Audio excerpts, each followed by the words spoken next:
মার্কিন সাংবাদিকের দাবি, জানুয়ারিতে ট্রাম্পের শপথ গ্রহণের আগে ইসরায়েল দখলকৃত পশ্চিম তীর অফিসিয়ালি দখল করবে ইসরায়েল। পুলিৎজার পুরস্কার বিজয়ী মার্কিন সাংবাদিক শেমুর হার সম্প্রতি দাবি করেছেন যে ইসরায়েল শীঘ্রই পশ্চিম তীর দখলের আনুষ্ঠানিক ঘোষণা দিতে পারে। এই পদক্ষেপটি ফিলিস্তিন ইসরায়েল সংঘাতের রাজনৈতিক ও কূটনৈতিক প্রেক্ষাপটে উল্লেখযোগ্য পরিবর্তন আনতে পারে।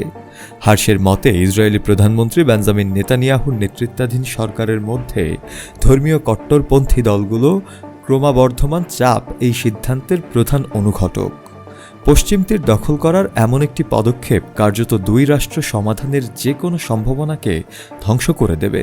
এটি দীর্ঘদিন ধরে চলে আসা শান্তির আলোচনার ভিত্তিকে দুর্বল করে দেবে এবং ফিলিস্তিনিদের জন্য নিজেদের স্বতন্ত্র রাষ্ট্র প্রতিষ্ঠার স্বপ্নকে অনেকাংশে নস্যাৎ করবে। হার্শের মতে, এই পদক্ষেপটি এমন একটি সময় ঘটতে পারে যখন যুক্তরাষ্ট্রের বর্তমান প্রেসিডেন্ট জো বাইডেনের প্রশাসন তার মেয়াদের শেষ সপ্তাহগুলোতে থাকবে এবং নতুন করে কোনো বৃহৎ কূটনৈতিক পদক্ষেপ নিতে সক্ষম হবে না। অর্থাৎ ইসরায়েল এমন একটি সময়ের অপেক্ষায় আছে যখন যুক্তরাষ্ট্রের প্রশাসন কোনো ব্যবস্থা নিতে অকৃতকার্য হবে। ইসরায়েলের সম্ভাব্য এই পদক্ষেপ কেবল পশ্চিম তীরের ভূরাজনৈতিক অবস্থানকে নয়, গাজা অঞ্চলের উপরেও গভীর প্রভাব ফেলতে পারে। ফিলিস্তিনিদের পুনর্গঠনের প্রচেষ্টাকে বাধাগ্রস্ত ছাড়াও এটি পুরো অঞ্চলে উত্তেজনা ও সংঘাতের মাত্রা বাড়াতে পারে। নেতানিয়াহুর সরকার পশ্চিম তীর দখলের মাধ্যমে ইসরায়েলের অভ্যন্তরীণ রাজনৈতিক ভারসাম্য রক্ষার পাশাপাশি তার কট্টর সমর্থকদেরও সন্তুষ্ট করার চেষ্টা করবে বলে ধারণা করা হচ্ছে। এই সম্ভাব্য দখল অভিযান আন্তর্জাতিক সম্প্রদায়ের দৃষ্টি আকর্ষণ করছে।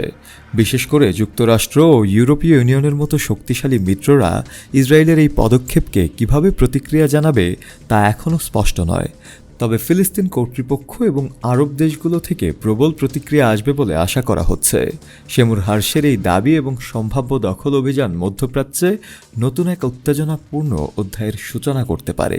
বিশেষজ্ঞরা বলছেন, এই পদক্ষেপটি ফিলিস্তিনি জনগণের জন্য নতুন চ্যালেঞ্জ তৈরি করবে এবং দীর্ঘমেয়াদে মধ্যপ্রাচ্যের স্থিতিশীলতাকে আরও অস্থিতিশীল করবে। শাফেল মাওলা, কালের কণ্ঠ।